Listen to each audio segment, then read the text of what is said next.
If you're playing Commander with your friends, I hope you're having a good time. After all, that's the whole point of the format, and that's really the essence of playing a game, right? You want to have fun. However, sometimes if you're playing a little too competitive or a little too loose, it can mismatch with the vibe of your table and make it not enjoyable. So today, I just want to talk about some ways to be a fun player, at least due to the power scaling of my tables. And with that, I want to talk about some ways that I think between a competitive deck and a non-competitive deck, how to make yourself enjoyable to play with. So starting with the Group Hug deck, it's in my opinion that if you're going to play something like Group Hug, that you should make sure you have some win cons, some ways to participate at the table.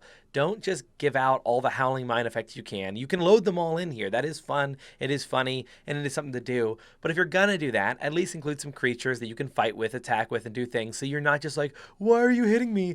I didn't build any protection. And that can be something you want to do. Maybe you've worked with your group and they think that's funny, but I think if you show up to a random pod and you want to play and you're not contributing but then getting upset that you're getting hit, that'd be really, really annoying, I think, for the other players, because the point is only one's going to live at the end. You're going to die either now or later, and they don't want you giving out cards to everyone, because a group hug person is usually just giving out knives and then sitting in their pillow for it.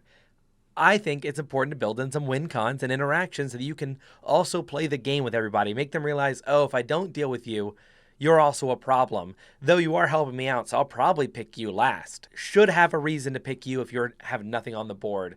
I think if you build it totally hug, hug, only hug, when you get hit, you're confused because you know you can't do anything. They see 100 cards of potential. They don't know what you can do. So you should have some potential in there to make yourself worthy of it. If you're doing like Group Hug and White, Storm Herd, make it where at least lowering you down a little bit prevents you from getting 1,000 horses with flying. Something like that. Or at least have interactions so that if I don't kill him, I might have to play ball with him and figure out what he's doing. You know, Parting Gusts, Swords to Exile, Swords to Plowshare, Path to Exile. Swords to Plowshare. Something like that. I think that makes you more fun to play with because you're actually playing the game of Commander. When you make a deck that does something really off kilter, right? You sometimes tap out of playing the Commander game, which is to see who out of 4 decks can win, and you start playing something very different because your deck is so out of the zone. They're not ready for it. But if you preface with your table and you're doing that and you're making sure everyone knows what you're up to, like, hey, this is a deck of so-and-so, the goal is to do something silly with this little combo and everyone gets to benefit and have something fun. It's kind of like an alternate form of Commander.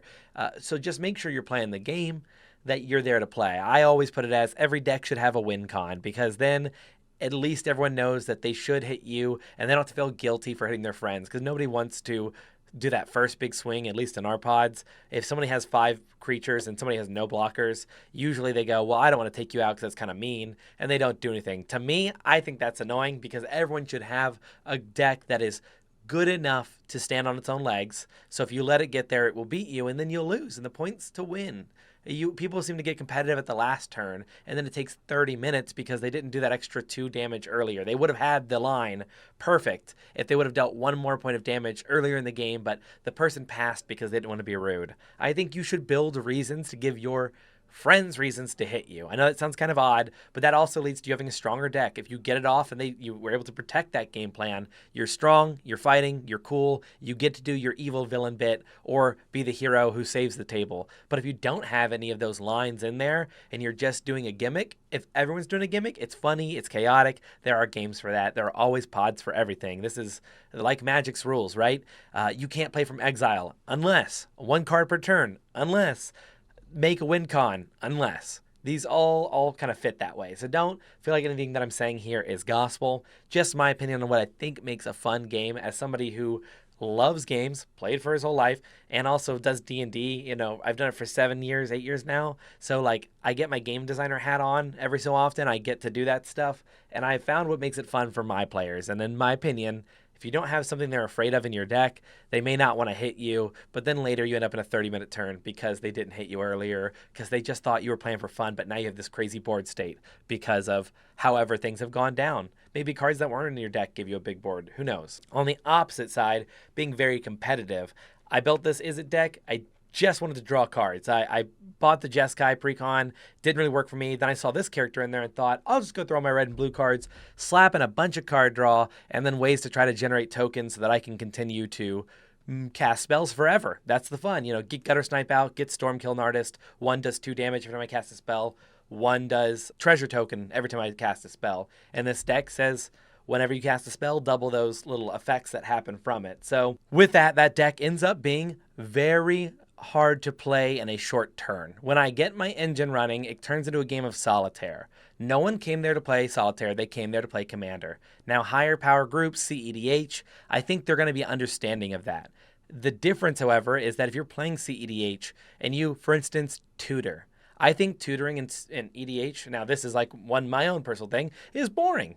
If you're tutoring in EDH, you should probably move towards CDH maybe, because more often than not, if you're not a new player, you're somebody's played a little bit, you're tutoring for the same card every time. It's essentially like having a non-singleton format. You're just going to find the other card, and that's totally acceptable. Totally fine, totally fun. Maybe it's just to find the gimmick card you want to find during your turn for whatever bit you want to do. That's fine and fun and all for it, whatever. I just don't like it because for me, it turns the game into the same game every time. I'm going to be looking for this card, and I'm going to do X with it, or I'm going to do Y with it.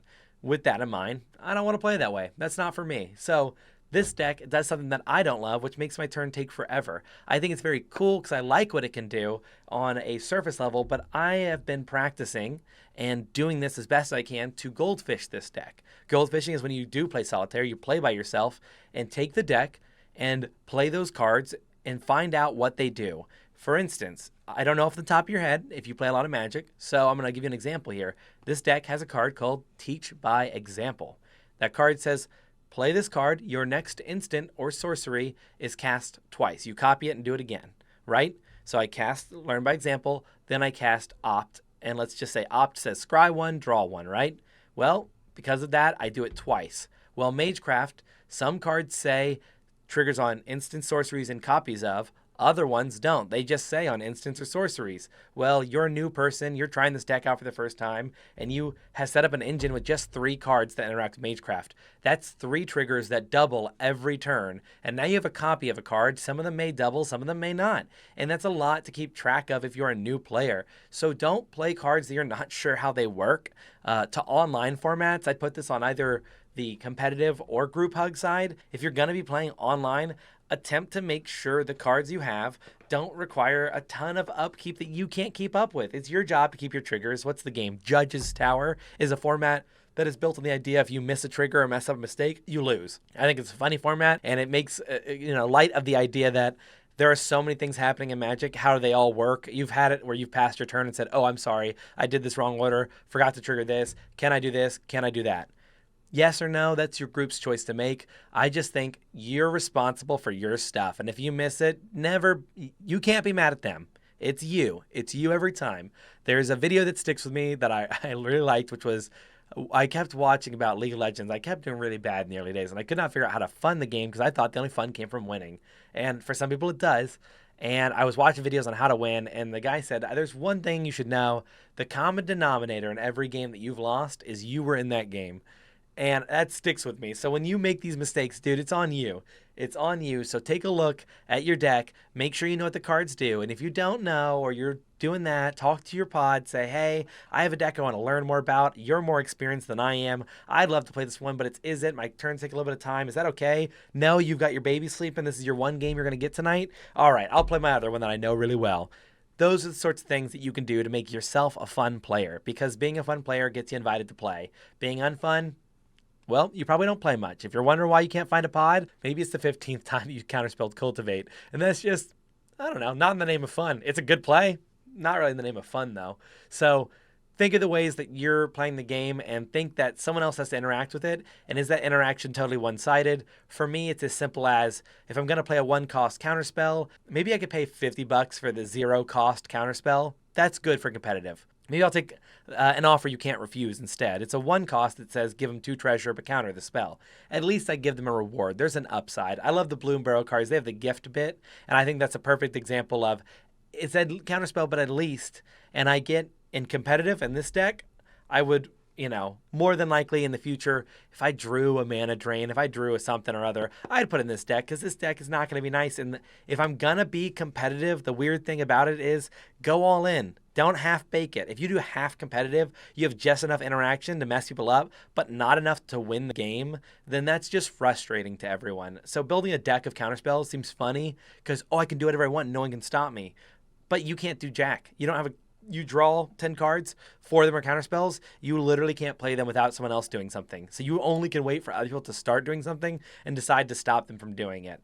If you're going to be a competitive deck, workshop it, work on it, make sure you know what the cards do, and then make sure you have a freaking win con. If you're gonna draw your whole deck, you better not deck out. That would piss me off. If I spent 20 minutes watching you in an Is It deck, draw all your cards, and then be unable to do 3 damage to somebody because you didn't build that in, you just thought, oh, I want to take a bunch of game actions, make sure you're going somewhere. A story that rambles that just ends with nothing is really frustrating. Kind of like